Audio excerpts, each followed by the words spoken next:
Guess who's coming to dinner tonight?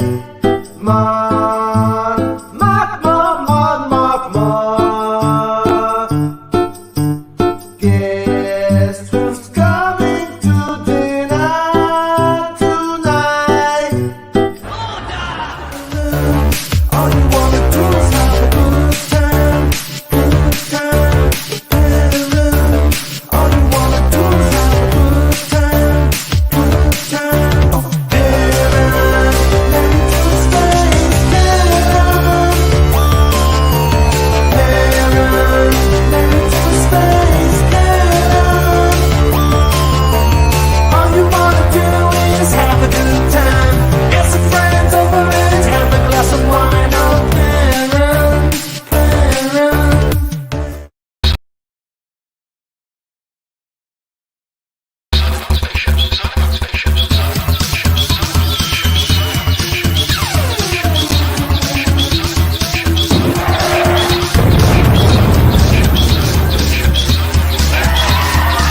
With MakingStarWars.net.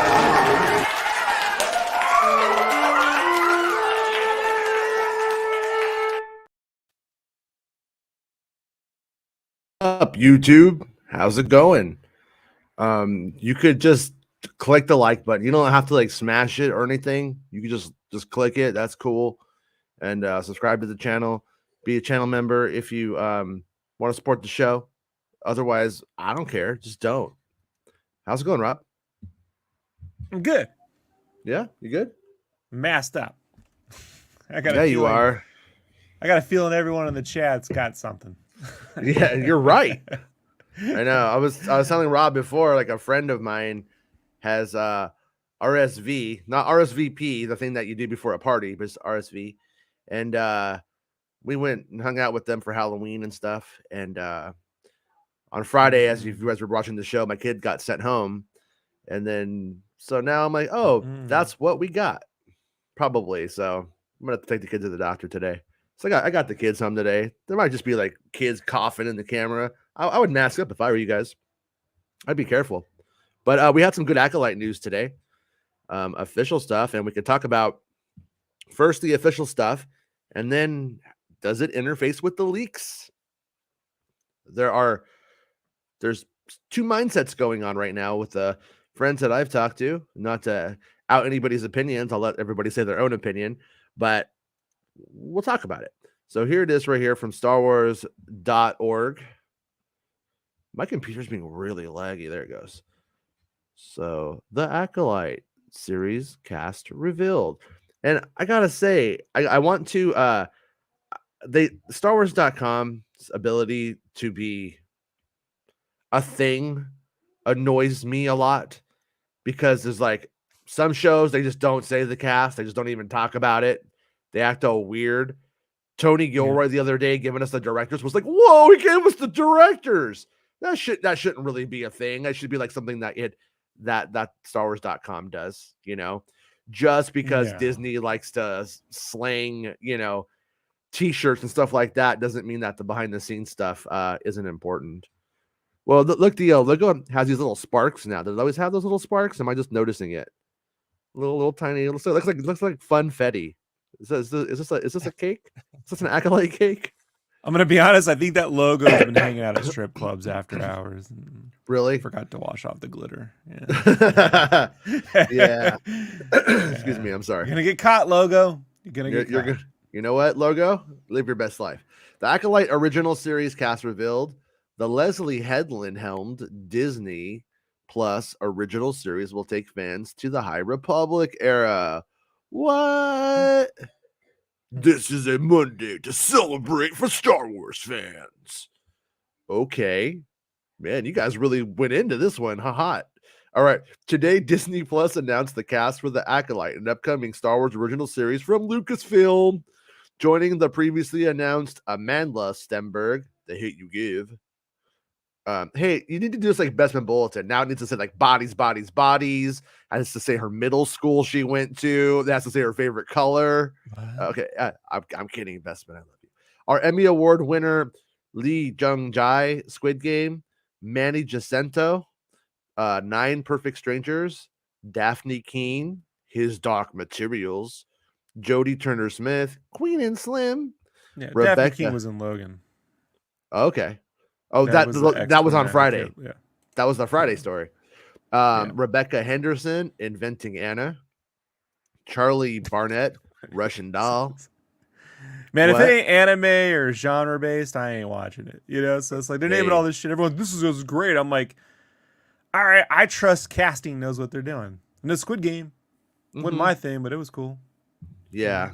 Well, they generally use the same casting cast as Game of Thrones. It's the same person usually, the same company led by the same person. Dean Matt Charles, Smith. yeah, Dean Charles Chapman, 1917, and Carrie Ann Moss, The Matrix. Matrix. So right here we got Amanda Stenberg, and she's like looking at you sideways, like I know what you did. We got Lee Jung Jae looking at you like, look, listen, I'm not mad at you. I'm just disappointed. Isn't that what that says?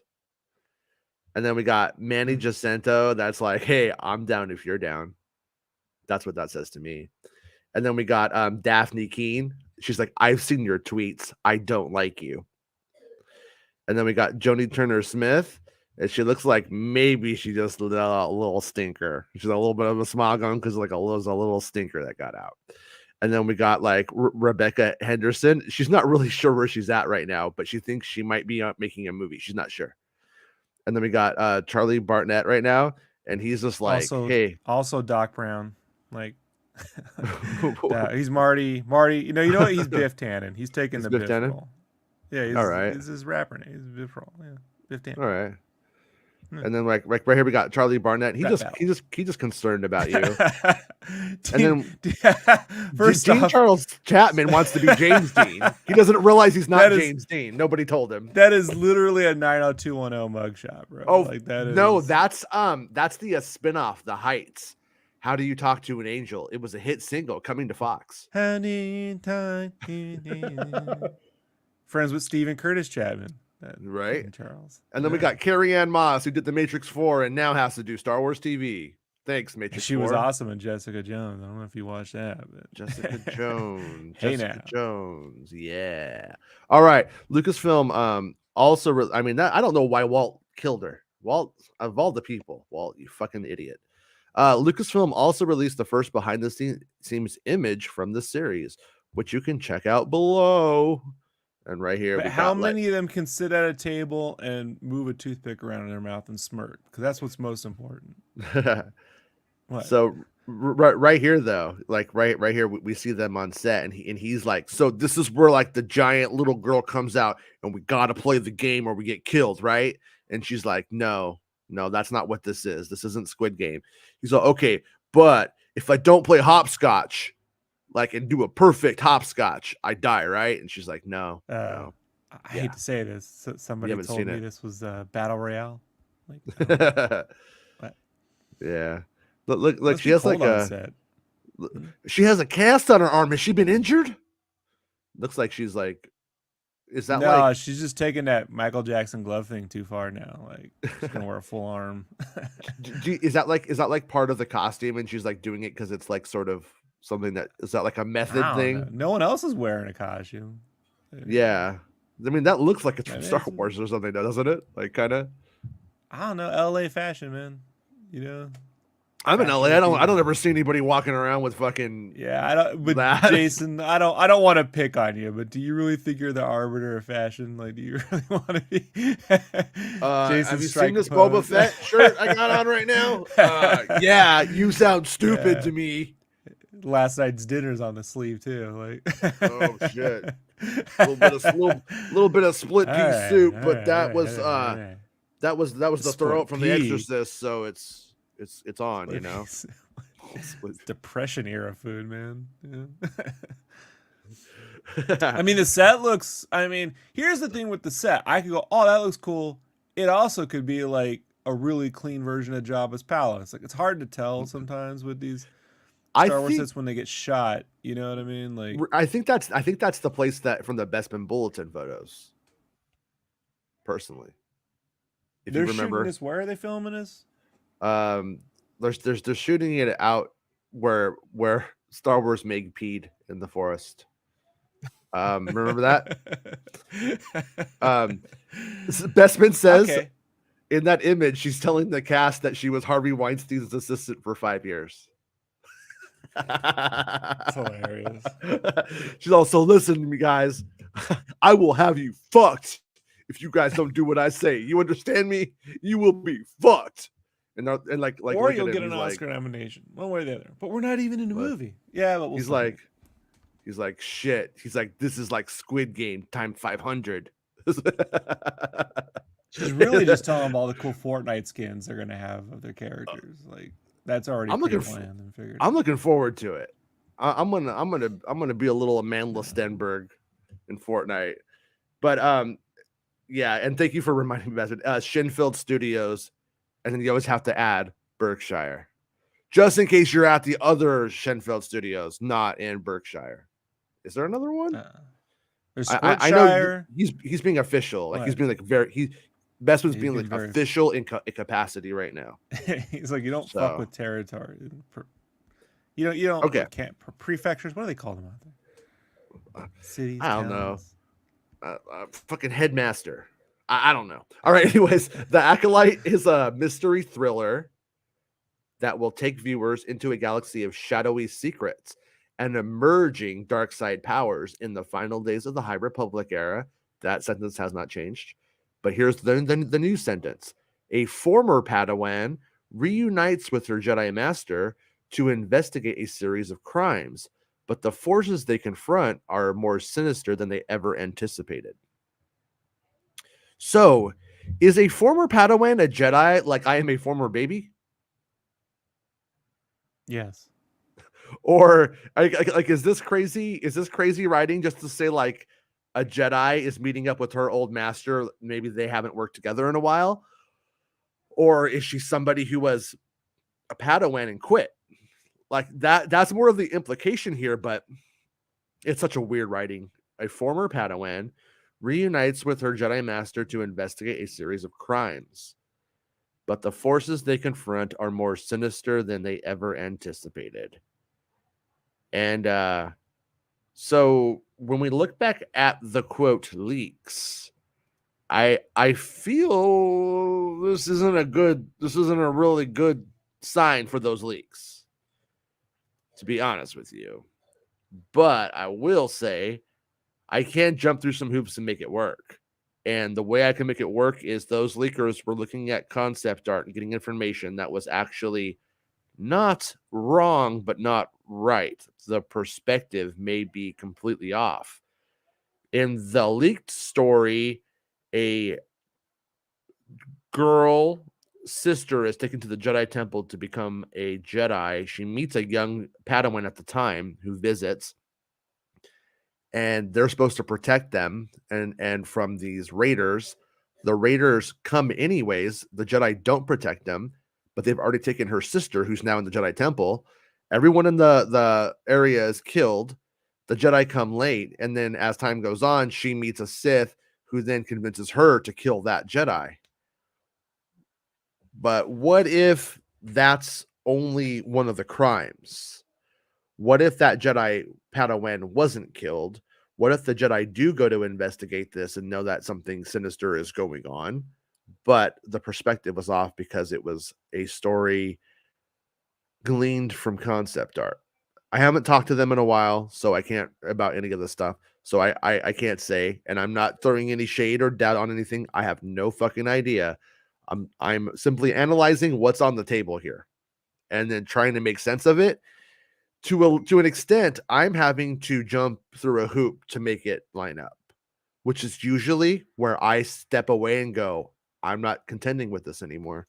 But at the same time, the leakers of that information did rock Star Wars Tales of the Jedi. They had that stuff very on. And but also, like I've always said, animation and production are not the same, or animation production and live action production, not the same thing. Having one thing one place doesn't necessarily mean you have something good somewhere else. Over the years, for instance, Bespin Bulletin and I have maybe had casting from animation stuff. I had Ahsoka and Thrawn, but that's pretty much like, and Saw Gerrera and Rebels. But it's kind of where it started and stopped. You don't really get like full out animation leaks usually. So doo, oh my god, you said it, Santa. So I don't know, man. Do you have what are you thinking, Rob? Are you just like, I don't know, or you have an opinion on this one from those leaks to this? Bro, this leak gives you no info. Like, it's just a shadowy world of something. It's just, I don't know. Well, You know, they're saying it's about a former Padawan who reunites with her Jedi Yes, Master to yes, investigate crimes. right. I mean, we Do know you- from Yeah. the leaks that it, so if the leaks were true, there was like an old dude There who goes the hooks up grandfather. with a younger girl who has a sister, right? The sisters are separated. Well, he doesn't so hook it up could with be- her. I mean, you mean like they become friends? All right, man. Yeah, they become friends. Okay. I mean, I'm just yeah. trying to make sure we're on the same page here, you know? So I mean, look, the it could be one of those things where they just did a whole rewrite pass, you know what I mean, and just sort of like distilled it down a little simpler. Yeah. You know what I mean?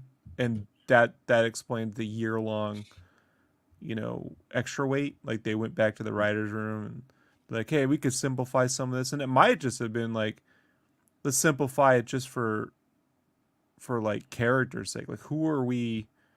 Like, who are we on the path to? Because if it was a little more ensemble-y, like it's got this and it's got that, it's got this, the Boba Fett. I just wonder if the Boba Fett stuff, with the lack of like a central character, even though it says a central character, in the book of, but then it was all this other shit going on. Right. I wonder if they just centralized it and distilled it a little further, Yeah, I don't feel like, if we're talking about like actual true protagonist, I don't think these things are very reconcilable in terms of what was presented in the Elite. Because in the Elites, the little girl in the village is the main character, not a former Jedi who's going around solving space crimes. But Well, the leaks their could- version does have a Padawan who comes to the village to investigate the space crime. So I think they might have had completely, they might have had the crime and thought the crime was the story. We don't know the leak people. You know what I mean? We don't know them, dude. Like, so Mhm. like, my whole take with that is anytime they were telling stuff, I'm like, I don't know what's their interjection. I don't know anything about them. No, like, exactly. like- Exactly. It'd be like, I don't know, man. Like, it took me like listening to like your news for like several years before I was like, yeah, you know what I mean? I got a sense of where this guy's going. Yeah. These people came and they went, Jason. They came, know? they saw, yeah. They definitely had Yeah. some concept art, but that a concept, let's be honest, in Star Wars, like, here's some desert. It's not the concept art, but let's say the concept art Yeah. is desert. What does that tell you? Like, what can you extrapolate you from? they're trying But look, it's extra got a hard. moisture it's got a moisture evaporator. Like, all right, Yeah. So, yeah. I don't know. Like, I just wonder. The problem with I just, how do I say this with Star Wars, man? Like, StarWars.com. I'm glad that they've put this up, even though we're like a year and a half away from the show coming out, probably. Right? It started filming like last week, though, according to Bespin Bulletin. So it's like, it's as timely as I think they can do this kind of shit. Like, we're this is about more a like- year away. Yeah, we're about a year away. All of these shows are about a year away from when they start. It takes about a year to get them going and then finished. But this is a company that gave us Usually. a 15-second teaser for Kenobi. It just had some sand and the director talking, then they cut her off mid-sentence. The company's beyond. I still think of that Disney Plus Day Kenobi video. And Yeah, I'm like, this is a part of a bigger thing. No, I mean, it was. They filmed more. It would probably be, but it's just like, yeah, they just, I don't know, man. It's weird how they roll out this info. yeah. Like if it was gonna have a central character, they could have put some concept art so you could see that Dark Master and Padawan at the top, get a sense of what you're looking forward to, you know. But Yeah. they put this behind the scene thing with one actor, you know, one maybe, you know, and a director. I mean, you know the name, but you wouldn't recognize the director or the showrunner from, you know what I mean? I would say, to say no schmodown person could have called that one out. Mhm. So I don't know, man. Yeah. Yeah, well. It goes on to say the High Republic saw the Jedi Order at its prime, centuries prior to the events of Star Wars: The Phantom Menace. Once again, they're being weird with the time here. But here, this is kind of interesting. From creator, showrunner, and executive producer Leslie Headland, Russian doll, the Acolyte has begun production in the UK. The executive producers are. The executive producers are. The executive producers are. The executive producers are Kathleen Kennedy, Simon Emmanuel, Jeff fucking King. I don't know, Jeff F. King. It sounds like fucking. Come on, Jeff fucking. Come on. It sounds like Jeff fucking. Jeff fucking. And Jason Micallef, That had Rain to be Robert. just the greatest name to have in the 5th grade, right? Yeah, Jeff fucking. Hey, Jeff Had to fucking's be. here. Get ready. Open your legs. It's Jeff fucking time. Just every time they had to read a name off, the kids laugh. Yeah. Rain Roberts said that now he's having to suffer through it again in this 5th grade class that we call the Making Star Wars Show. And Damian Anderson are producing. Where's Michelle Rechawan? Remember She the left. things last week? I know. But remember the whole thing was she's leaving, but don't worry, she's still producing Acolyte. Apparently No, not. she's not. I told you that Rejuan thing is the typical Hollywood producer leaves and then they get a production deal. Like it has Yeah. nothing to do with what they're actually doing or what their next move is. It's just I firmly believe it's one of two things. Mhm. Either her future in the company as the leader of Lucasfilm was not going to happen, so she left, or it was going to happen and she didn't want it, so she left. It's one of those two things. Like, Yeah. you know, I'll put money down on that. Like, and I'm sure you got some person that say it's never that. Like, I don't care what they say, dude. Like, I've been in LA long enough. I know how this shit works, dude. It's either a future you want or there is no future for you. It's one of the two things, man. Unless there's some giant money deal, but no offense, her name hasn't been attached to anything that was like such a surefire, you know what I mean? In such a profound way that you're going to get some giant thing unless JJ. That's why I thought when JJ left HBO, if she had left this gig when JJ got that $500 million deal from HBO, I would have been like, oh, she's going over to, you know what I mean? Like a lateral move to another big deal. But it came at a point where I'm like, I just don't think, you know, if I had to guess, dude, she wasn't the one taking Well, over, you know. like I've said a bunch of times, like Sengupta does like the same thing. Was from fucking Netflix. Did Stranger Things. Like she wasn't the only one of her. She wasn't the only VP. That was like the other thing Right. about that too. Like everybody thinks this is like the American government. It's not. It's a fucking corporation. They collect these people. But Like the American government. Just goes, yeah. okay. Same difference. Yeah. I mean, like she'll end up with the Willow Oh, producing credit because Willow was filmed while she was still there, and then she yeah. was supposed to be on the Taika movie, but I don't even think that's necessarily the most likely next thing to happen. But we still have until the end until anybody knows. So anybody who acts like they know, unless something weird happens, like Taika goes, I just didn't write it, and I'm not going to write it in a month. Unless that happens, you know, we won't know. But What I Meg do says she take was away supposed to from be this, on a Andor. Yeah, Andor 2. yeah, well, she didn't do much on that. What I do take away from this is that it's not a Filoni Favreau thing. right? So just tonally, just creatively, it'll be a different vibe. That doesn't mean good or bad because, my feelings about Kenobi. I don't need to go there, Oh, but it will be different. I just looked it up. You know, This article from Deadline. Look at what the writing says. Rejuan will continue as executive producer. Wait, in her new role, Rejuan will continue as executive producer the current Andor. This sentence doesn't make sense. In her new role, Rejuan will continue as executive producer the current Andor and the upcoming Willow series. That says stuff of the past because the Willow thing's already done. It's already in the can. And the current Willow series, the current Andor is already done. So that's not even the actual first thing to break this news isn't saying she's on Andor 2. It's saying She's basically not. she has some shit coming out still. So it's just hey, you trying to get everybody sick on the show?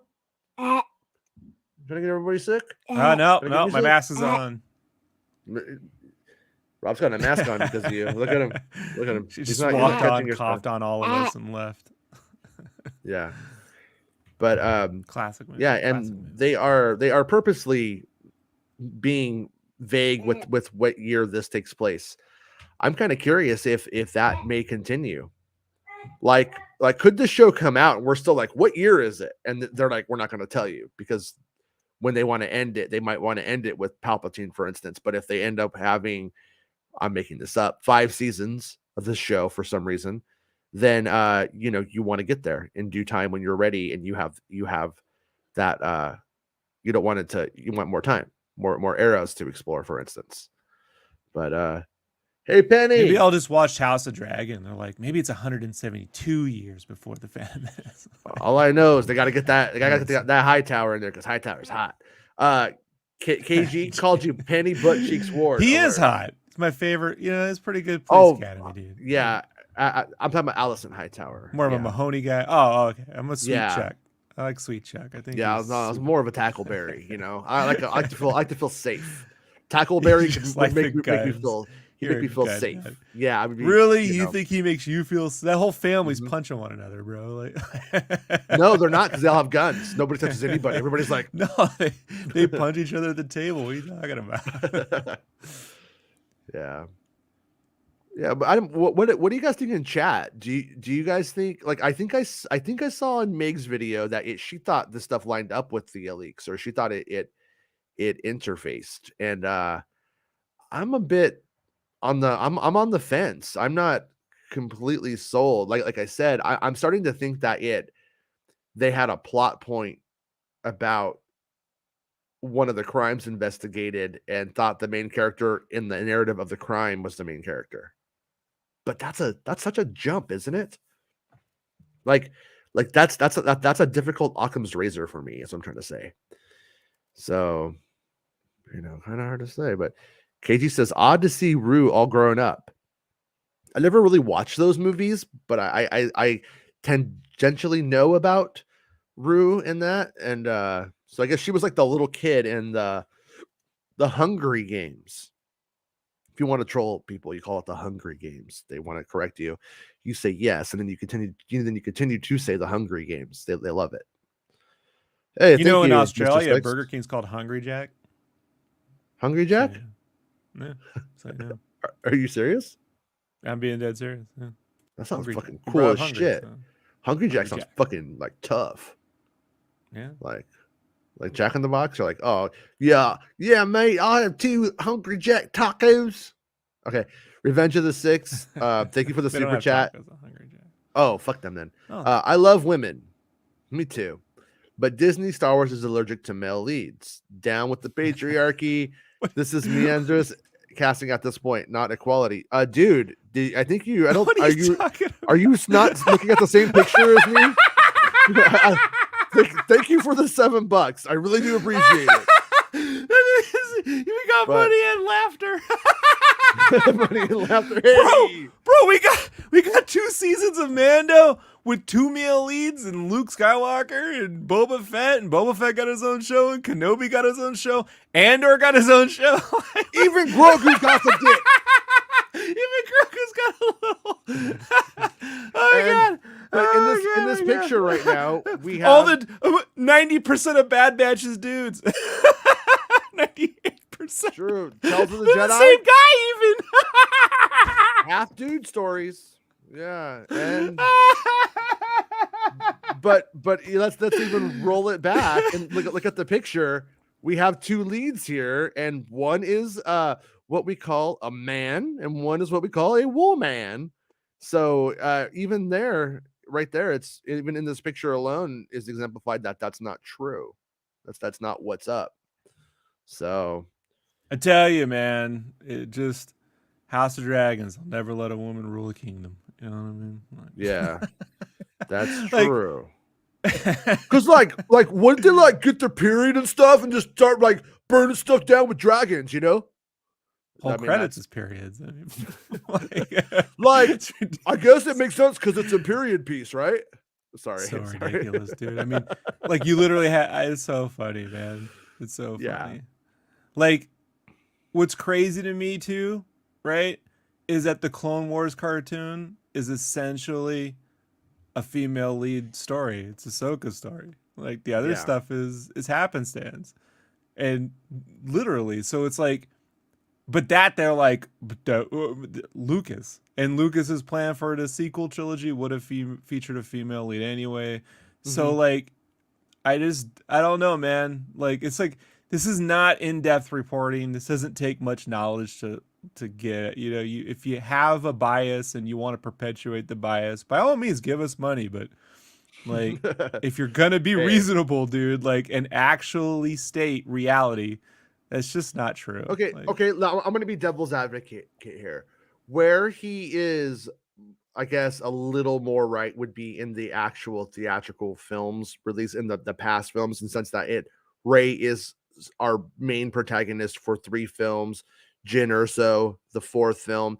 Then we I have got a question. Solo, a Star Wars story, which is the one that nobody really counts because it's kind of forgettable and has one male. So if he was to talk about the recent theatrical films, yes, but also not, once again, back to the Hunger Games, which, by the way, the casting of Little Rue only proves what I've been telling people over the last 10 years. They want that Hunger Games audience, that strong female fan. And I don't mean strong female character, strong female fan base that spends fucking money on film, TV, books, and all of that. They want But I to have a take question, that Jason. and marry it to Star Wars. That's been the project since Kathleen Kennedy took over. Every studio wants a diverse audience, all right? Sure. Except the Daily Beast. they want to pick their audience. So I have a question though. Like Cara Dune lives. When you see a movie, a TV show, I don't forget the genre, right? And you're like, that features a gender opposite or different to mine, right? Whether Right. it's a woman, non-binary, whatever. Yeah. Do you feel like you can't relate to that? Do you go, that's a girl, not for me? Because, I mean, like, this is a weird thing to me. I've never Really understood quickly, this. I don't want to pick on the chat, you know. I don't want to say like, I don't want to put this on Revenge of the Six. He gave me $8 or $7, so we are best friends now.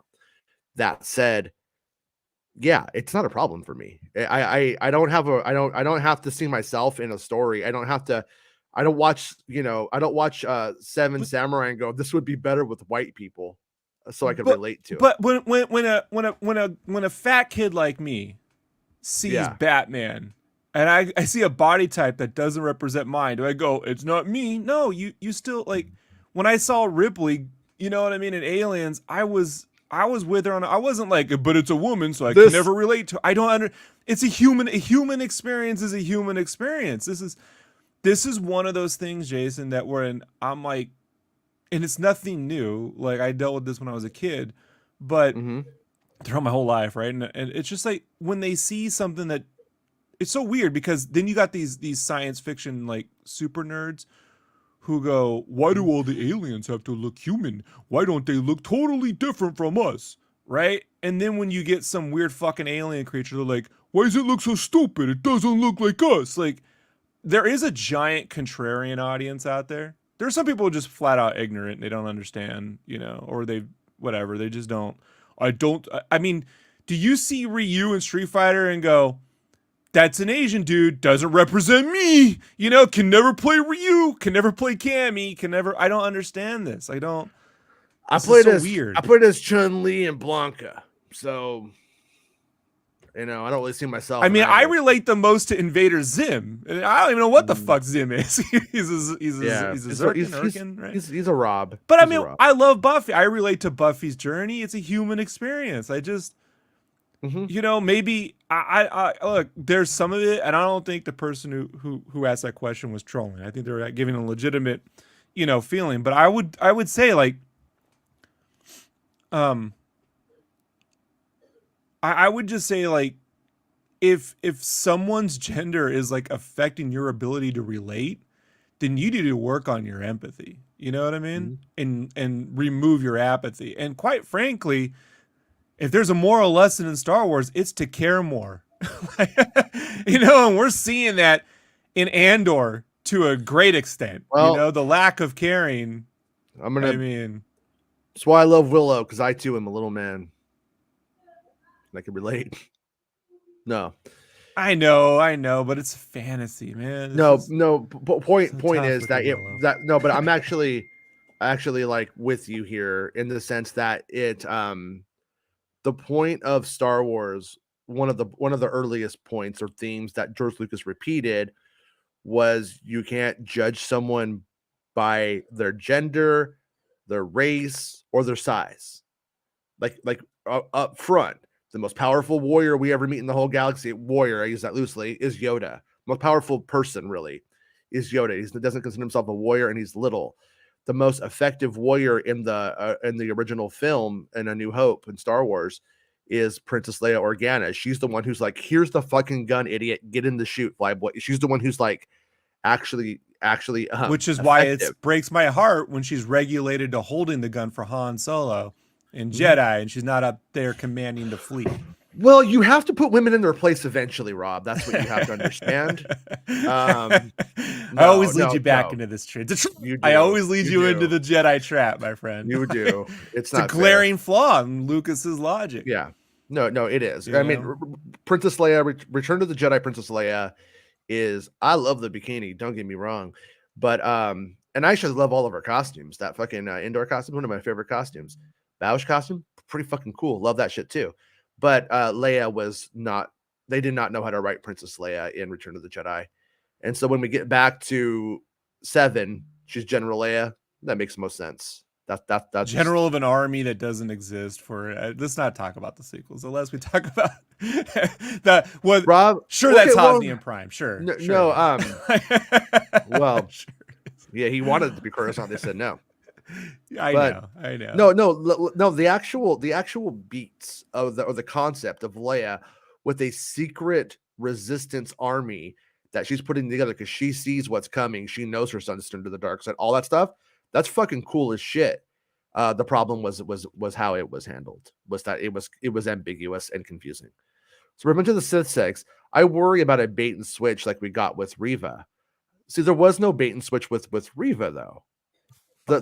When you watch that show, you're not watching the Reva show. Go watch the show again. Get out your stopwatch and time it, dude. It's not like that, man. It's not. That was put forth by some YouTubers that may have colored your perspective on this, because that's just not what it is. I mean, is there another character in the story besides Obi-Wan Kenobi? Yeah, but that's not a bait and switch. And I don't see anyone casted to play in Legendary Sith in that cast. No more Mary Sue's, please. See, you're bringing in a ton of bias into this. I think that may not be there. I understand if that's your concern, it's your concern. But you don't see anyone to cast and play a Legendary Sith. That's kind of a weird perspective, because if I showed you Ian McDiarmid right now, you would not go, oh, that guy is going to be a legendary Sith. He exemplifies the Sith, and he would fucking maybe do your taxes in real life if he wasn't an actor. You know what I mean? But look at that guy right there in the middle. You're telling me that guy may not be one of your most favorite Siths of all time? It could go that way. I don't think that's where it's going, though. I think he's going to be a Jedi, and she's going to be a former Padawan, maybe a Jedi who quit, and they're going to go on a case. But I'm also kind of the opinion that it's maybe they end up becoming the Sith over time, because if she is a Jedi or a Padawan who disagrees with the Jedi, has some fundamental disagreement with them ideologically, and then goes on, and then they uncover the Sith, she may be seduced into that on her own. And there's no reason. I mean, what does legendary Sith mean? Do you like, is Asajj Ventress one? Because why not, right? Why couldn't she be an Asajj Ventress type? It's the Sith that pays $8 a month to the Sith Order to get verified. And he is in legendary status. It's just $8 a month, or 8 credits. Sorry, I gotta keep it in canon. Right. Bait and switch, man. Like you could say her role was written weird. Her acting was not exactly her performance. That's a director's problem. You could say the cinematography on the whole show is fucked, and it is. You know what I mean? You can say a lot of things about Kenobi, but a bait and switch is primarily a Kenobi story, man. Matter of fact, you could have used with a little less in some point. Like I was like, especially the Anakin shit. I'm like, look, the way they dealt with Vader, I just got to tell you, Jason, it's amateur hour. Like, you know, so all those things are valid criticisms. I'm not saying don't criticize your the things you enjoy. I would also say this though, man, like it's okay to give Star Wars a break. I literally turned it off from 2005 to 2015. Right. You know, I peeked in, I checked, and I was like, I'm not interested in these stories. I get they're great. I'm not interested in this. I'll come back when eventually another Star Wars will get made that I'm interested in. And that's what's happened. So eventually for you, they'll eventually make something you're interested in, you know, or you'll find something else. Like, I'm just gonna be honest, man. Like I didn't watch I didn't care for any of the Star Treks, dude. I just started kind of watching Strange New Worlds, and I'm like, all right, this is great production. I like the actors. I like this.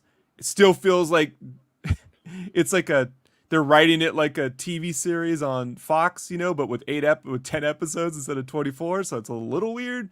But fine, I'll come back to this. So it's okay to come in and out, you know, if something's for you. What are you gonna do, man? You gonna convince someone to fucking eat capers? You can never convince someone to eat capers. You know, that's something that they're gonna eat and enjoy, or fucking you're never convincing anyone to capers. I think I like because them. capers overwhelms the flavor of your salad or your pizza. You're gonna be like, it was a bait and switch. Thought I was getting a salad, but I got capers. I could taste them. Like, I don't know. Like, it's just, I don't know, man. It's weird.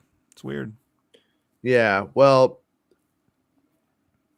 when it came to the Kenobi concept, it's like, you know, we were gonna do basically 45-minute episodes over 6 episodes. And like, if anybody went into that thinking that it was just going to be Obi-Wan Kenobi and Darth Vader, that's fucking amateur hour in terms of hopes and analysis. Yeah, 100%. Like, I mean, what TV show have you ever watched where it's two characters? Star Wars Fortnite. I guess it would look like Pong, because video games in Star Wars still. What's the best looking game in Star Wars we've seen is HoloChess. Maybe they're playing HoloChess and they don't know. Yeah. And then he does the high ground, and then Anakin, you know, like, it'd be funny, they're playing space chess, and then Kenobi has a high ground and kills the dude and slams a little dude on the chest, and then Anakin realizes that's how he knows Kenobi's alive, because he did the high ground move. Thomas says, like, how was Reva Mary Sue when she was getting beat left and right and failed at almost everything she did, and then quit, and because she wasn't powerful enough she wasn't powerful enough to kill Luke Skywalker. She wasn't powerful enough to kill Darth Vader. She was completely the opposite of what a Mary Sue is. And we all should also remember that Mary Sue has been changed around to mean female Max Landis. who is too powerful, in my opinion. Let's be honest. But Mary Sue, the concept and the term is when a fan fiction writer puts themselves in a story and everybody thinks they're the best and they have all of the abilities, and it's a giant self-suck. Reva was never a self-suck for anybody making Kenobi. Nobody was like, I'm Reva, this is my story, and this is me in the story, and I'm the best. And nobody's like, Reva, I love you. You're the best. You're the hope of the future. Like, none of that ever happened in the story.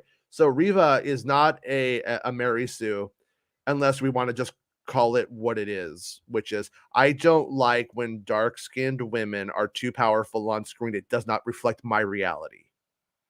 That's what it ultimately ended up being for a lot of those dudes. I'm not saying anybody in this chat. I'm not saying Revenge of the Six or anything like that.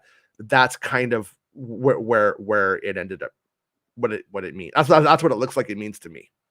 I could be But wrong. getting to the quality of the writing, I put the quality of the writing at the same level as Revenge of the Sith. I put the effects as my Revenge favorite of the Star Sith with Wars no movie. budget. God damn it! I love that Star Wars movie. And I love the Kenobi series. It does look. So if you guys want to see how I experience the prequels, just go watch Kenobi.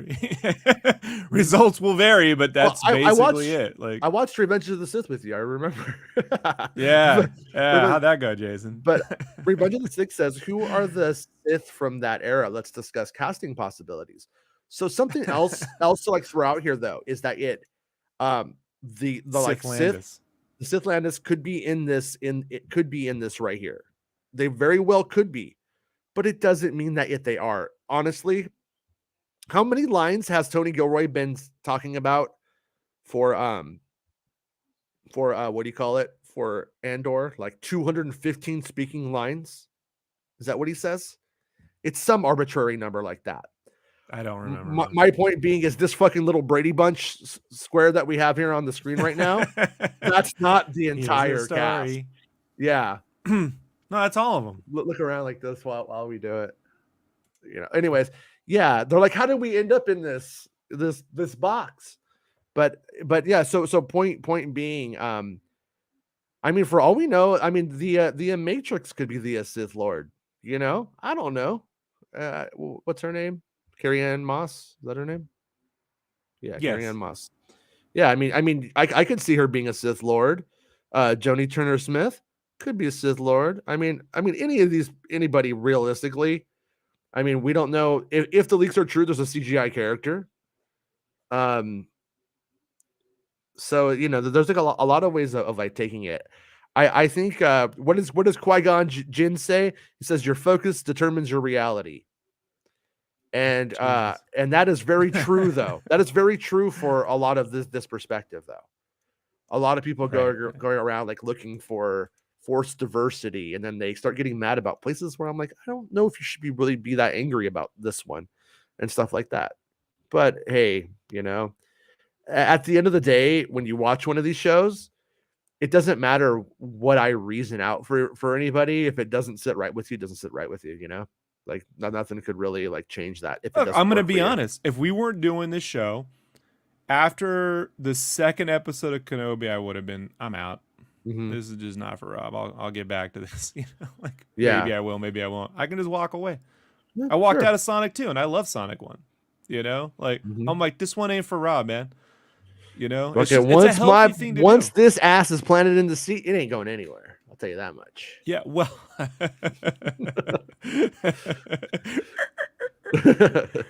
That's my schnauzer when he decides this is where he's sleeping, and I'm like, God, I just want to roll over, and it can't roll over, he won't move, whatever. So it's fair, dude. It's just that bad writing.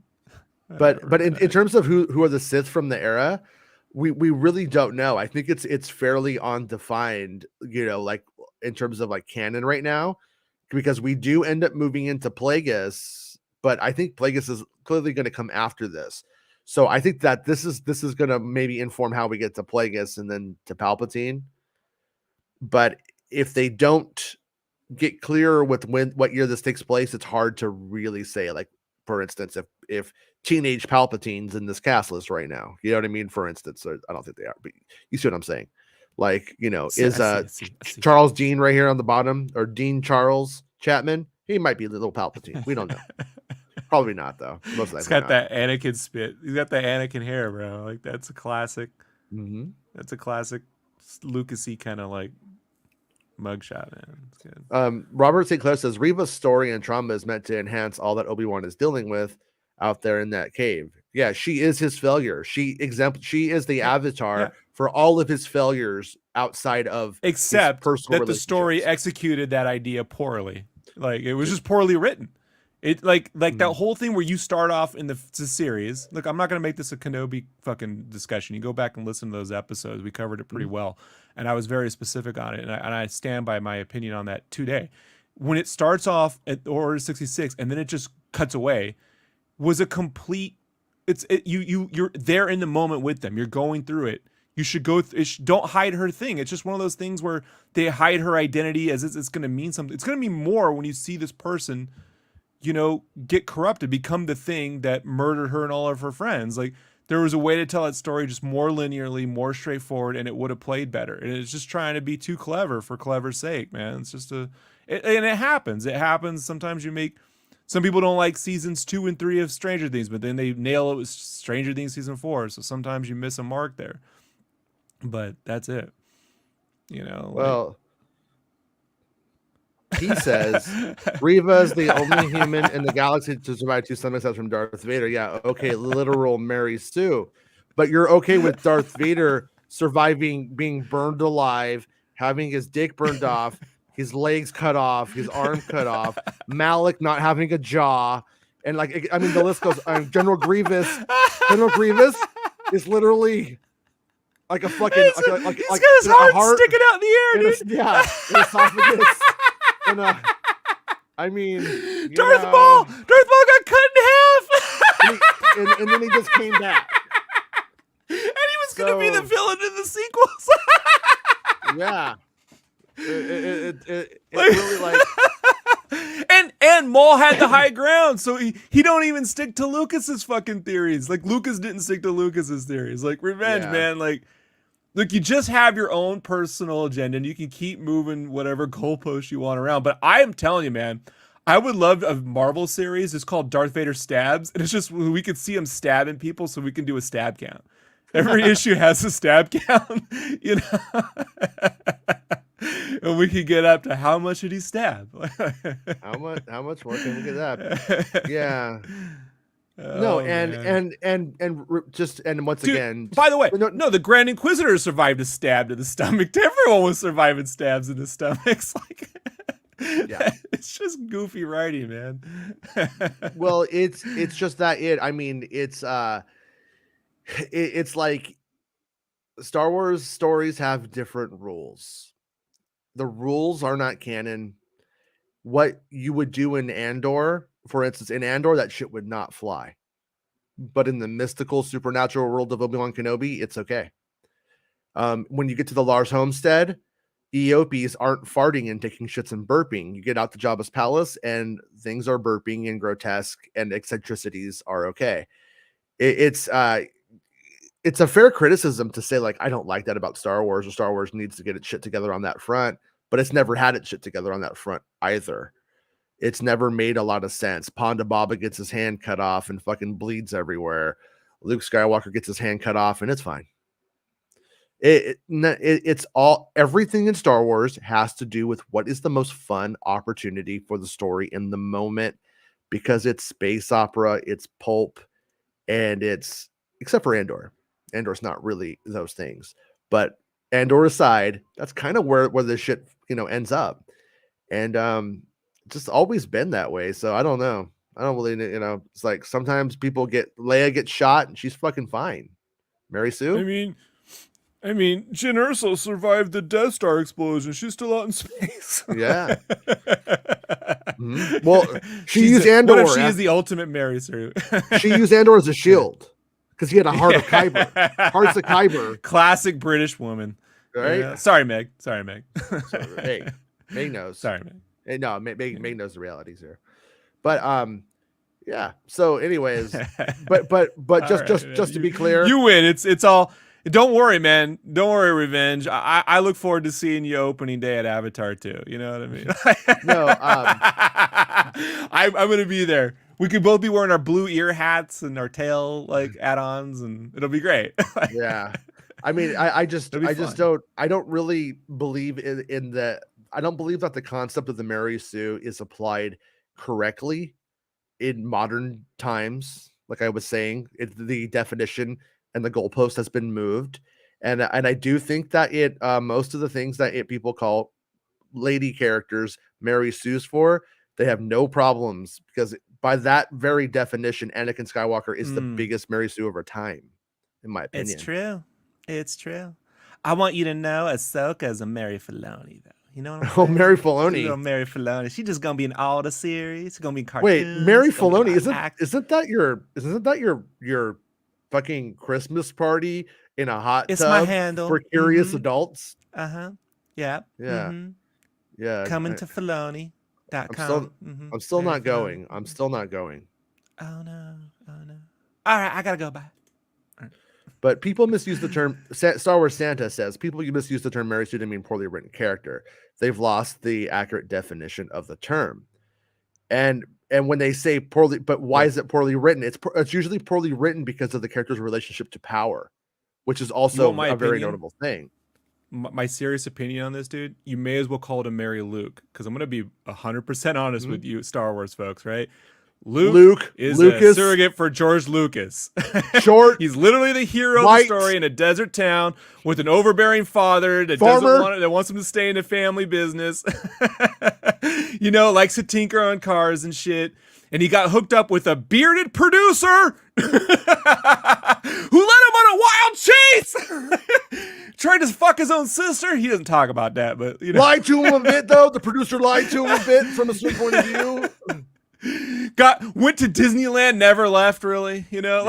Yeah.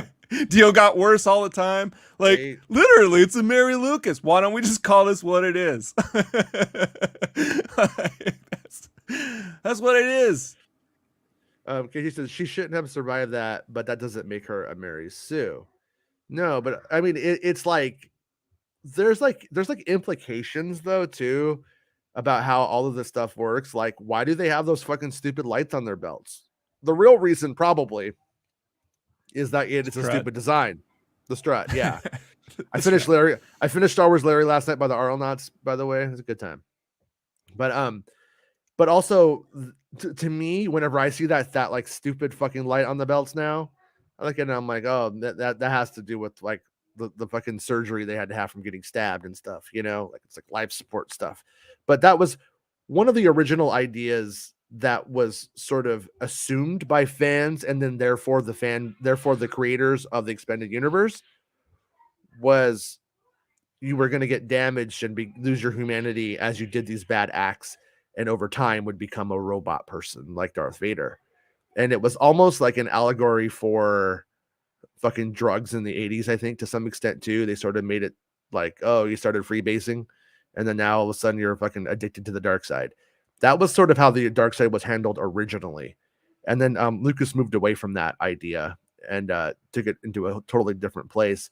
But sometimes I wonder if it's coming back. So sometimes I do see, you know, a bit of that. You know, a bit of that. As it's true, I know you didn't mean this, but we live in a country where kids are being shot all the time at school. So you're just giving them like reasons to defend more guns in school. So, you know, but yeah, point taken. I get what you're saying.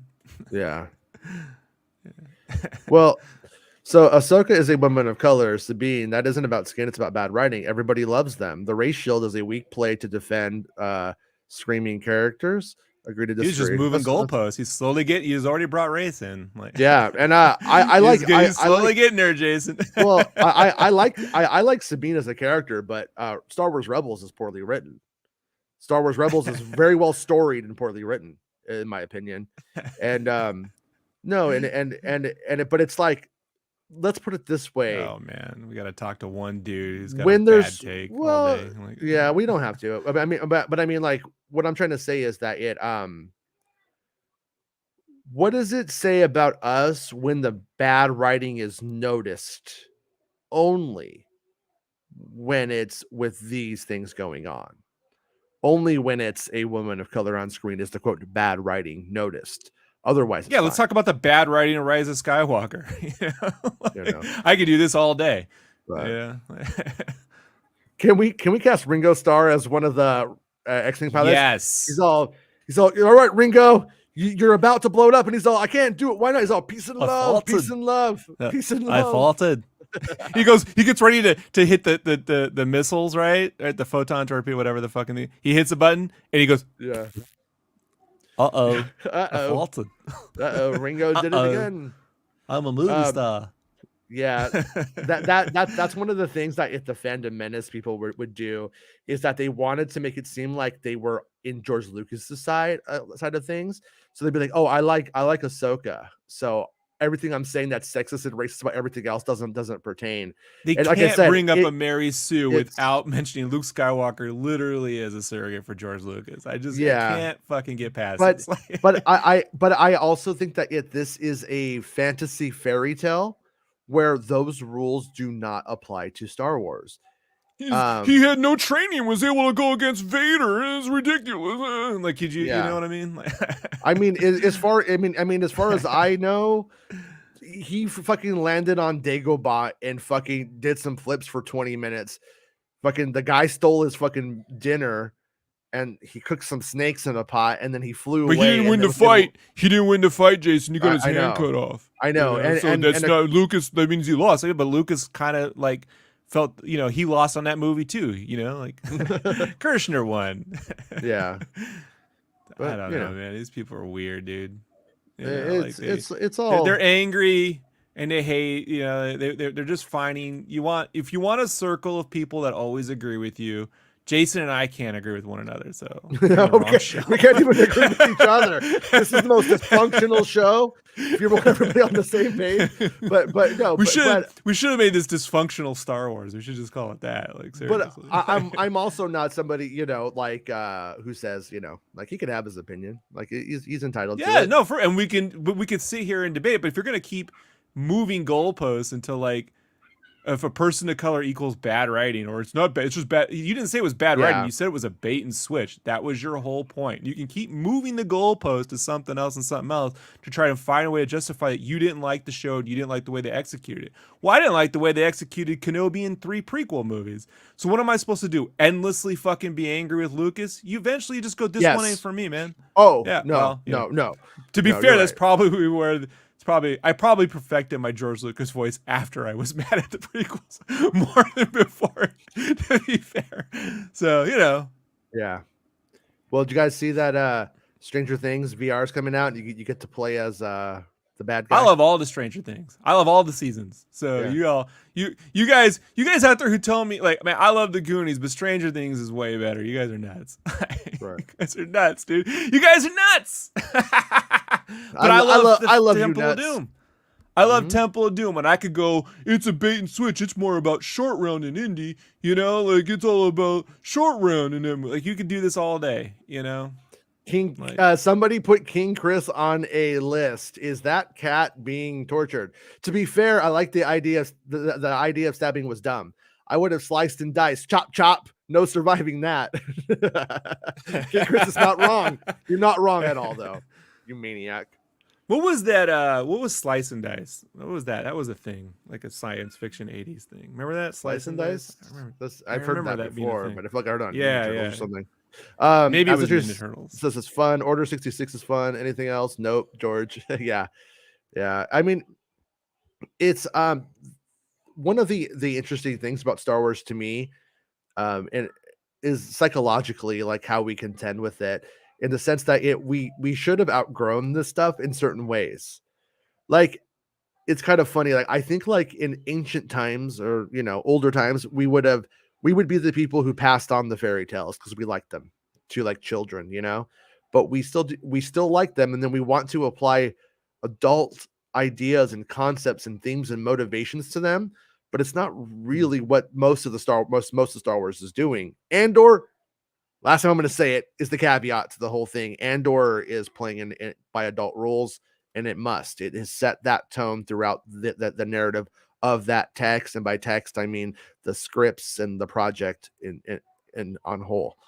And so it's sort of it's just sort of weird, to like watch like Clone Wars or something and then expect it to perform like Andor or to behave like Andor. It's not going to. It's not what the rules is, what the rules are. And but I like pineapple on pizza. I like everything on pizza. You know what I don't like on pizza? Probably nothing. Pretty much like everything on pizza. Maybe no turds. Germany no turds. Germany would put corn and broccoli on there, and I didn't think I'd like it, but I liked it. So you're probably right on that. Like, I think you just fucking found my line with corn. you probably should not go to a Pizza Hut in Germany. Just letting you know. Oh, you fucking Germans are out of control. Hold on, I have to yell at some kids real quick. All right, me too.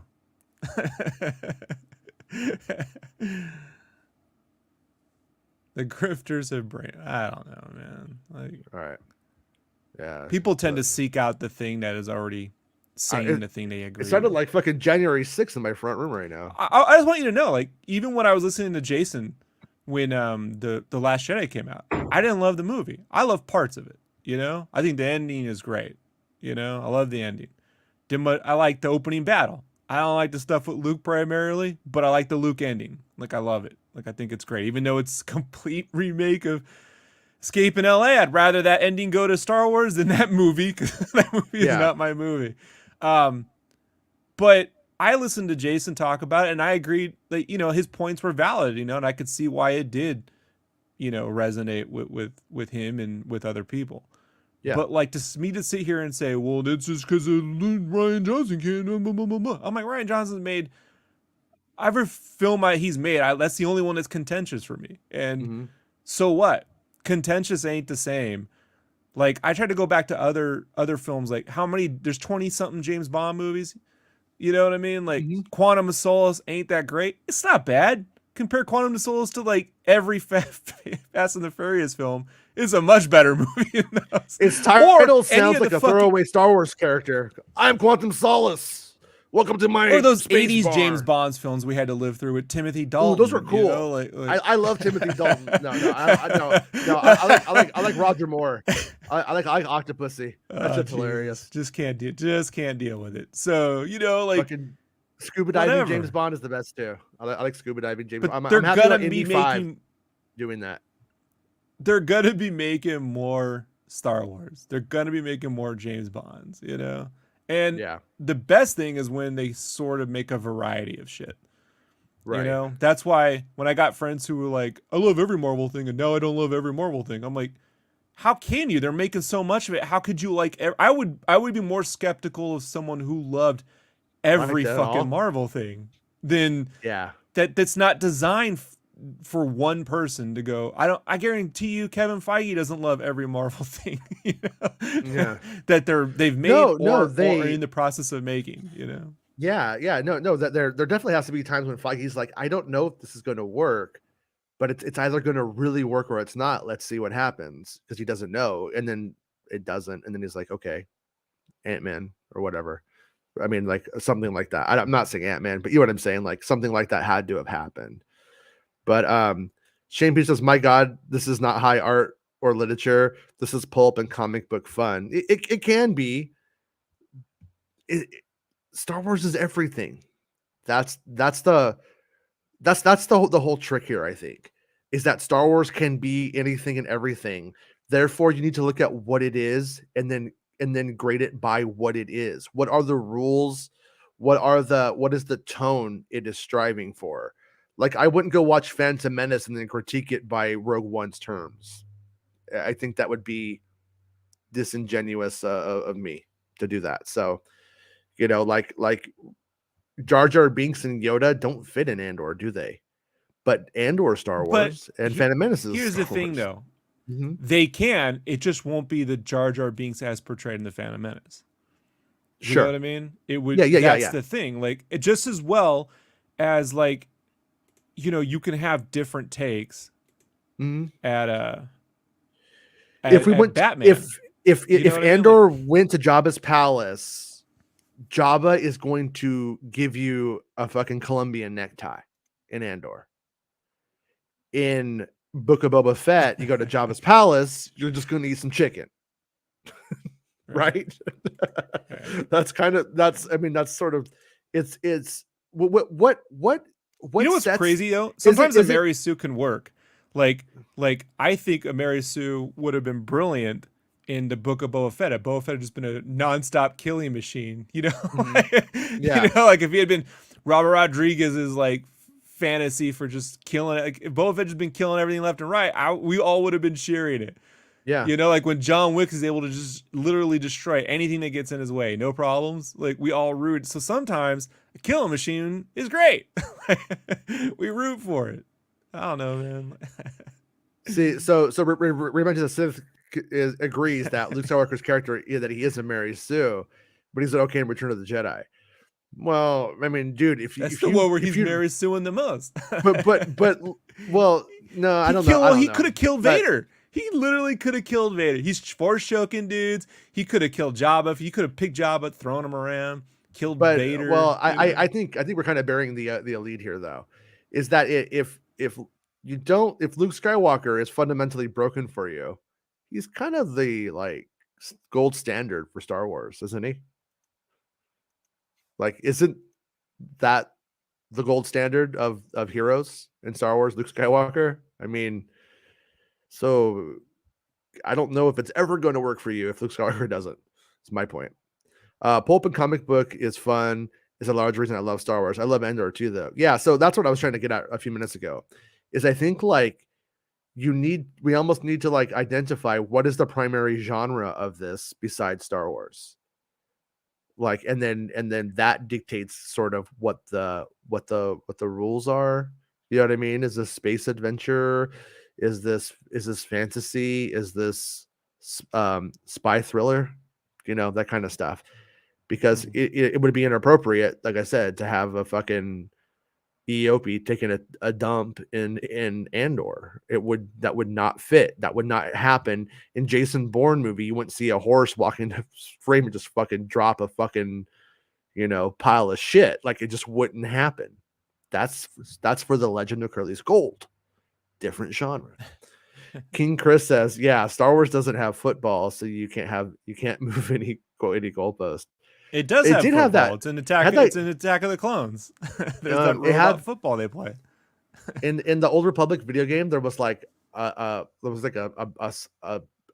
space ball game, and I remember like you could be the Frog Dogs. I remember being the Frog. Right, but team. It's in Attack of the Clones when they walk into the bar. It's right on the screen. Yeah, you're playing football. Stranger Things is a Mary Sue. Laugh out loud. Just joking. Love it. Yeah, me too. I guess the Duffer Brothers are both. Are both 7, 9, 7, 9, what 9? So as it says, Clone Wars made me grow out of Star Wars when I was in my early teens for 5 years. Force Awakens is what made me come back. And so just to like, full disclosure, I was there every Friday night for Clone Wars. Like, all right. And people were like, hey, you want to go out drinking and boozing and living life to the best, to the fullest in your 20s? And I was like, nah, I'm watching Star Wars, the Clone Wars. Peace and love. Jason doesn't love every Star Wars, but he will watch everything. But let's be honest, as for a fact that whole time, even when you grew out of it, you'd still play Lego Star Wars. A little bit. Let's be honest. Let's be honest. And Jedi Mike says Octopussy all day. You are not wrong. You are right. All right. And Bestman says Fast and Furious is peak cinema, Rob. How fucking dare you son of a bitch. James Bond is a Mary Sue. Yeah, pretty much. Right? But it depends on what definition of Mary Sue we decide to use. So, oh yeah, James Bond is Ian Fleming for certain. Like, if you've ever read the original books, I read the first one. Can we all agree that our favorite Mary Sue though is Steven Seagal? Let's be honest. And this is a good time to give a shout out to Space Ice, the YouTube channel. Go look up good. Space Ice and Steven Seagal, and I guarantee you will have a better day. Yeah. A video came in a couple of days ago. What's that podcast called? It's like Your Mom's House or something like that. It's pretty funny, but it's a big show. But I had Al Franken on, and Al Franken shares the whole story of when he was on SNL and like breaks it down. And it's so fucking funny. But why I mentioned Steven Seagal is he writes his own scripts every now and then. And in one of his own scripts, the other character's like, she's like, well, luckily I'm not a man. He's all, I would be kind of afraid if you were. And then she goes, don't worry, I never could be as big as you. It's like, what the? He like literally wrote in his own script a woman told him he has the biggest dick. Like he wrote More of a married dork if you think about it. But, Yeah, I mean it's uh, fucking. I don't know. I mean, it's both my like one of my least favorite people and my favorite person at the same time. It's amazing. Hutball. You're right. Yeah, Hutball. How did I forget? Star Wars Hunters added it recently. Oh is wow. that game still going? It hasn't even came out yet. Oh, okay. Yeah, it was I it was in like beta. Yeah. Oh, all right. Yeah, it's not Forget about it's that not one. released yet. Yeah. Yeah, they decided to do like an extra year. I think they decided to do like an extra year of beta on it or something like that. Now it's going to be a card Well, battling game. You'll see. I was excited for it in general, but the thing about it is like all the main Star Wars characters that I really wanted over the years are in Fortnite now. So it's really like, why does this? I almost feel like that game only exists because Fortnite isn't on iOS, but now you can do Xbox on the iOS app and play the game that way. So it's like I thought it was a Switch game, but I guess I was wrong on it. it's a iOS. It's going to be an iOS, Android, and Switch game. I don't know why I can't play it on my Xbox if I want to. Like it doesn't have the best graphics. Fine, you know. I don't know why they're doing that, but whatever. I'll probably just keep playing Fortnite. Han, Luke, and Leia came out in it, and me and Bespin and the kids, we've been using the costumes for like the last week. Gotta say, some of the best Star Wars costumes they've ever made. I'm not sick of them. I usually get sick of them, like Obi-Wan Kenobi's wasn't that well done. And after like about a week, I was like, but I still like that Luke Jedi. I'm like, this is pretty good. Astro says, I actually did not. I moved on from my PS2 and got a 360. I owned only one Star Wars game on 360, and I got rid of it after a month of owning my 360. Hard to believe now I did go without Star Wars for so long.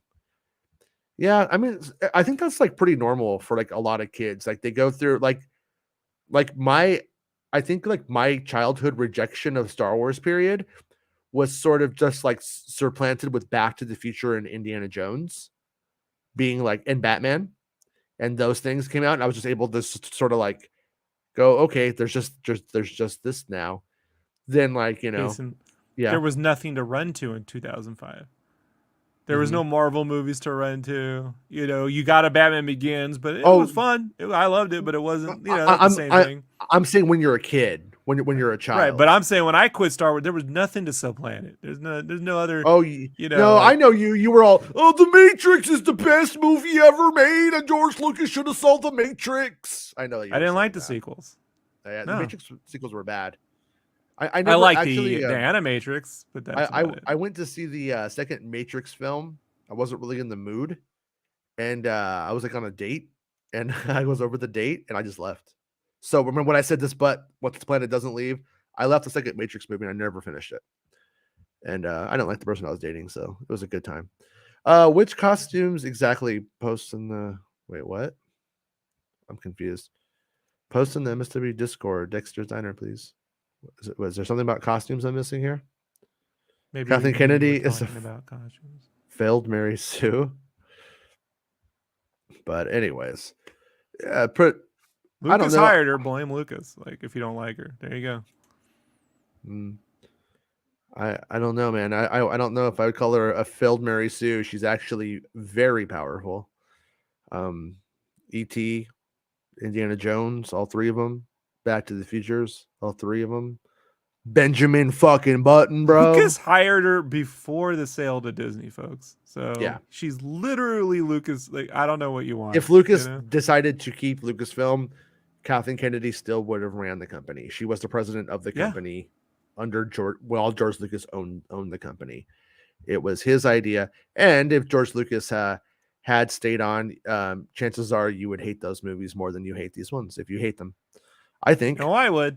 I know you would. Yeah. I'd be over here just banging my head against the table. We got no Rogue One, no Andors, no Mando. None of that would have ever happened. I mean, I have a very flexible view about what Star Wars is. I think like I see the vast potential in Star Wars, which is why it doesn't offend me when it does something like one kind of thing. That's why Andor, I'm like, yep, that's Star Wars. So I'm like, Kenobi, yep, that's definitely also Star Wars. Even Boba Fett, yep, still Star Wars. It's not my favorite one, but it still is. But it is. And Yeah. like so like whenever I hear like quotes like this isn't Star Wars, I'm like, well, then you don't know what it is. Then it's bigger than your brain can handle for some reason. I don't know. This isn't to anybody in the chat, by the way. I'm just speaking like in general terms. So the way that I see this stuff is I always see this as projects of exploring other parts of Star Wars and no one thing can do it all effectively. Like A New Hope is a great movie, and A New Hope has all of the elements of it, but does it do any of these elements to their fullest potential? Is how somebody becomes a rebel? Is it as a resistance story? Is it highly effective? I don't think so. First, you grow a fantastic mustache. So Nick is halfway there. Like Yeah, Nick Nick needs to go as Darklighter, fucking Big's Darklighters for Halloween next year. I want to see that so bad. Look who it is! Look at that. Oh no, I can't hear you, Wow, Santa. can't hear him.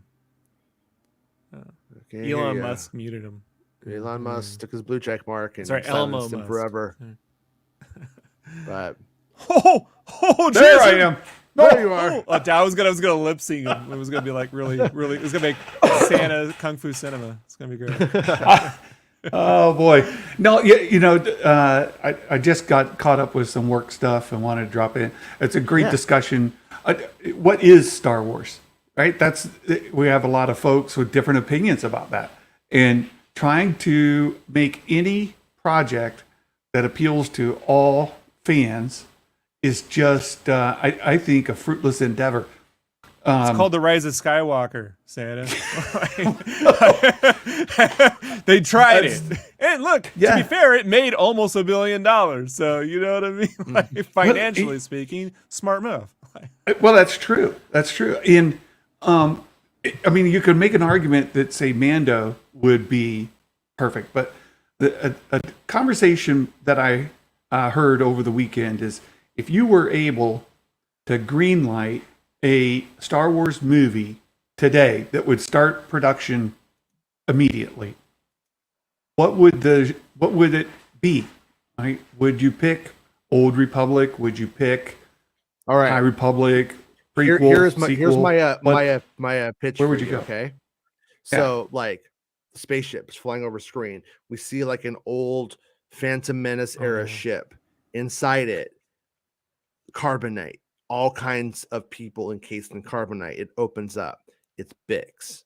What's Bix doing? She's salvaged the ship. The genre, self-discovery. She thaws out all of Padme's handmaidens who have been preserved in carbonite, and then they move together into a house to explore one another. He even carbonated Bimo. Like Yeah, he's there too. He's like in there sticking out frozen. He's the cameraman. It's documentary. It's like a documentary style. Yeah. So well, a lot of people will argue for, say, Old Republic or Heir to the Empire, something like that. But that's just era. That isn't genre. That's just era. Once again, it's not a story. It's not a story, man. That's not even a comedy. You could do a comedy in the Old Republic era. They could be like, guys, Knights of the Old Republic era, it's coming, and it could be like fucking Gungans, like doing stand up in a bar. Well, what would your premise of your story be? I mean, you gave me that. It doesn't have to be genre, but what? Yeah. Where would you take it? And where you end up? A lot of people will say, for example, Knights of the Old Republic. Well, when you actually talk about making that, there's pre-existing stories that people have firmly locked onto. Yeah. And it's a fool's errand, Sam. It is a fool's errand. That's my point. And same with Heir to the Empire, right? Any movie adaptation or a film adaptation, live action adaptation of a novel is always going to fall short of the novel. For people who are fans of that, you could take any adaptation and find flaws in them. Even, I'd say, Lord of the Rings, the Fellowship of the Rings trilogy, that one most loyally follows the novels, but it left a lot out. And they had to change some things to put it on film. So I don't The know. Watchmen movie pretty much followed the novel to a T, minus a couple scenes in the ending, and everyone complained it followed the novel too closely.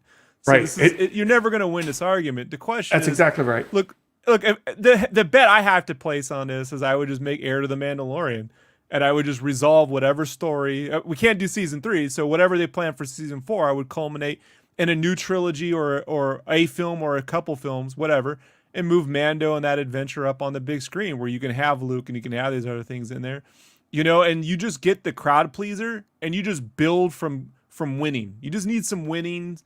You need something that people already are familiar with, they know it. You don't have to go and explain to through a $300 million marketing campaign all this new why you should care about the stuff you don't know about. You just, and it's like it's the difference from nostalgia to like immediate nostalgia, right? Like recency nostalgia, where you can go, this thing, you're aware of what it is. Now it's on the big screen. Now it's got the big budget. And you could say, like, well, that's just not that creative or whatever, but I'm just saying, just go with the easy. I'm not saying easy win, but go with the least complicated, situation from starting from scratch, which that's what I would do. But here's the thing though, Jason, we're not directors. And the thing I've been studying the most, right, with like directing is you really got to understand actors. And you got to be like, you got to really understand actors and you got to be able to make decisions. And so to sit there and pick like, what are you supposed to talk to an actor about? Well, we got this era in Star Wars. They don't give two shits unless it's Henry Cavill. Like no one really cares about the era. They're concerned with what is the story? What is the character? What am I doing? Where am I? But we can't control that. We can control ourselves. And so it's up to fans to figure out what they like, what works for them. That way when they go in, like I won't go into watching Speed Racer expecting it to be the Matrix and then yelling at Speed Racer because it's not the Matrix. Like that is inherently dumb. I love Speed Racer. I love it. I like it better. It's a better movie than the Matrix in my opinion. And but with that said, like fans go and they like look at something like Andor and go, this isn't, where's my Grogu? Kind of essentially. And that's dumb. But it's not wrong to go, you know what, like Grogu, like a story like a father and son just going through space, like having adventures, that works for me. That's where I like this to be. Like that's fine. There's nothing wrong with going, you know what, watching Cassian and Andor in prison for 3 weeks. That's not my thing. It sucks. It depresses me and I don't have fun. And that's not why I'm here. There's like absolutely nothing wrong with that. Where the flaw is going and watching Andor and then being mad at it for not being that other thing that you like and not understanding the difference and understanding what works for you and what doesn't, and expecting every single thing to perform in exactly the same way as the thing that worked for you that one time. This is never going to happen. Yeah, and that's what I was talking with Fitz, Kieran, a little earlier today. Dr. Fitz. Dr. Fitz. That's all I'm right there. That's right. And so some people, Star Wars is the Skywalker legacy. That's it. Any story that doesn't include the Skywalkers is not Star Wars. Or, that changes. Meanwhile, these same people love the Knights of the Old Republic, Santa. So, look, I know. So they're you made the comment earlier about moving the goalposts. It is absolutely what happens. But you're not, as you said, it's a fool's errand to try to come up with something that will be universally accepted by everybody. You could make the argument that, well, give them fan service, but then people complain that it's fan service, too fan servicey. Give them something. But Mando wasn't fan service. Maybe the setup was right, but they turned out a story that clicked with folks. It's the hardest thing, man. With any film or any form of popular culture, entertainment, whatever, for it to resonate with audiences. And they got a big, what I would call an unexpected, unplanned big win with The Mandalorian. So like, I'm like, just capitalize on that. Like, and they have a story. It's not like just conjure them up. Here it's Mando versus fucking whatever. Like, I'm not saying that. They have a story, but you could pace that story across 3 films versus, 4 hours of content, right? Or 8 hours of content on Disney Plus, and then give yourself the chance to build some film wins, which you currently don't have, a lot of like universally like, that was great, can't wait for the next one, like It's just a lot of split 50-50s. And I think this you'd end up more with the 70-30 or an 80-20 than that. Unless they just screwed a pooch, but you know what I mean? And be like, they show up and they're like, here's Mando. Now he's pod racing. You know, So like I want to ask Santa. I would watch that though. Mando pod What racing. do you have an opinion on the leaks that we had now from the leaks that came out in the last couple of months and then with what we heard today? Do you feel like the interface for you?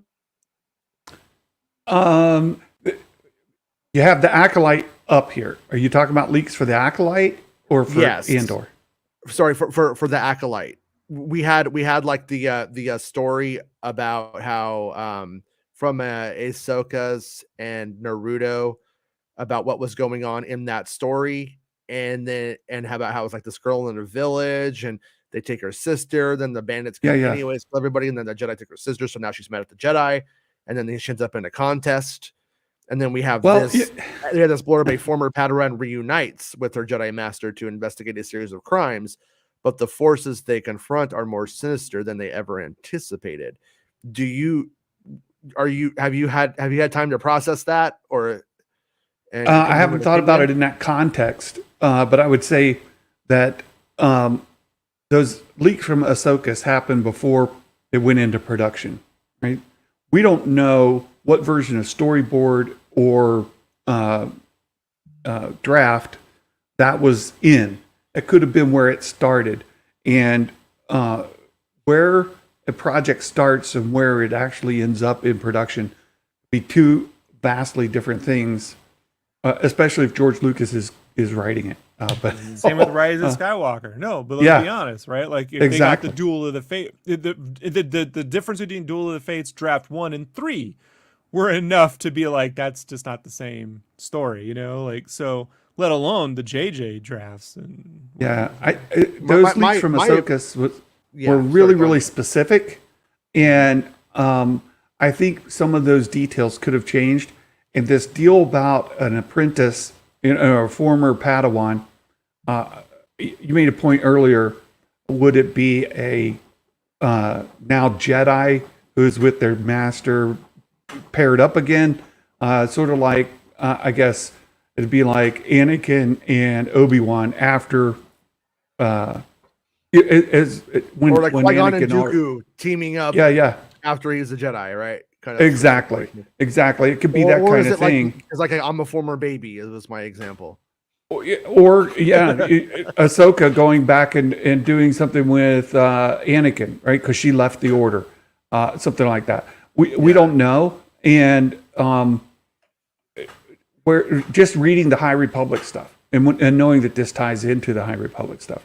There's a lot of that kind of thing that goes on where apprentices, they go off on journeys of their own.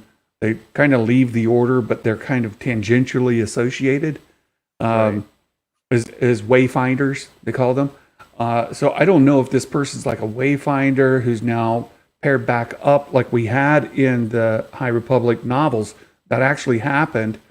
And there were flashbacks to when they were master and apprentice that paralleled what the story was going through. Yeah. So when I hear this, I think back to the High Republic novels and think, is it going to be similar to that? And likewise in the High Republic novels, there's a sinister darkness that is greater than they could have anticipated. Right. Because at the same time, if you were a Jedi, and let's just say, or a Padawan, and then you flunk out, you quit, you don't believe in the Order for whatever reason, and you quit, a pretty good job would be a space cop, because you're just like you're kind of still enforcing justice. Both. You're still using your innate senses to track down. You know what I mean? I'm saying it does kind of make like sense. Cyril. In the novels, in the High Republic novels, there is a person that does that kind of thing, but they're they're a PI, right? Yeah, so there we go. that's actually a perfect job for that, right? Because you can use your force training and find people, surveil, all of that kind of stuff. It was a perfect job for an ex. I sense she is cheating on you. Hold on. She is a lying whore. Senator Mon Mothma. Jedi Just PI. one more thing. Yeah. Yeah. So I don't know. It sounds to me like Ganjin. this reads very similar to the premise of the High Republic. So is the Acolyte, is somebody, I don't know. You ask a question I hadn't got to think all the way through yet. Yeah. Yeah. Well, I don't know. yeah. If you go live tomorrow, I'll try to jump on and we can talk about some more if you are doing a show tomorrow. That's I the also plan. do want to say really quick before we go, because we gotta wrap this up, Jason. Yeah. Is that if I couldn't do the Mando shit, I would either adapt or move forward with the Ronin story as a Star Wars film or two, or tell the Ninth Jedi as a Star Wars movie. Oh. And I would hire those animators to storyboard out all the sequences so we can get something that's just totally different than we're used to seeing in cinema with Star Wars. Dude. You know, When everybody is thinking about this, about the leaks and trying to see if they interface or not, I'm honestly undecided if they do. But the other thing to remember is Leslie Headland was talking a lot about like a certain like genre of like samurai film or martial arts film and anime and stuff. Do you remember that? yeah. And when she was saying that stuff, that did line up with what they were saying, with what the leaks had in them. So Right. So my right now my stance where I'm at with it is that they heard about one of the crimes and they took the crimes to be the premise of the show. And so those Jedi are investigating exactly that story. That's why that story is so known as a narrative within that story. A little girl becomes a Jedi. The older one now, his village has been destroyed, and I think that they're investigating it. Maybe I'm leaving that the press door open release is for it. giving you like a tonal gist of the vibe, and the leaks were very specific. It's making beats. a It's not the promise, same though. thing. It's making that press release is making a promise that it's about a Jedi and a Padawan investigating crimes, and that Hey, does I thought not Book of line Boba up. Fett was going to give us a book, and we never got one. There's no books in that show. None of them. What the hell, man? Yeah, No books. but they also never said it's about Boba Fett's book, and they actually didn't tell us anything, did they? They didn't say anything. Well, they showed him staring at the window. Like, we should just Yeah. randomly insert that in our own show, Jason. You know what he didn't get? He didn't get respect. But Anytime someone anyways, says something poignant or important, you should Yeah. just cut to that scene with him looking out the window and Kamino. hey, I love the Phantom Menace tone poems, Nick. I think they're pretty good. I think they're pretty good. They kind of hit sometimes. But anyways, we'll be back tomorrow. And Mary High Q's. yeah, Those and poems. if depending on what Santa's got going on tomorrow, I might stop by on Santa's show tomorrow and say hello. So, and what time are you going live tomorrow? We're planning the normal time, 12 Eastern, 9 a.m. Pacific. And now we're synced up on the standard time with the UK. So it'll be 5 p.m. UK. So everything is normal again. We're all fine here. We're all fine. Thanks for asking. All right, we'll be back tomorrow. Thank you for stopping in, Santa. And right, as thanks, always, sure. Rob. I'll see you tomorrow, Rob. Bye. Bye, everybody. Be cool. Stay in school. Don't get RSV. It's the end of the show. Come on, let's go. It's the end of the show. Come on, let's go. It's the end of the show. Come on, let's go. It's the end of the show. Come on, let's go. It's the end of the show. Come on, let's go. You know you should go. Come on, let's go. It's not about spaceships.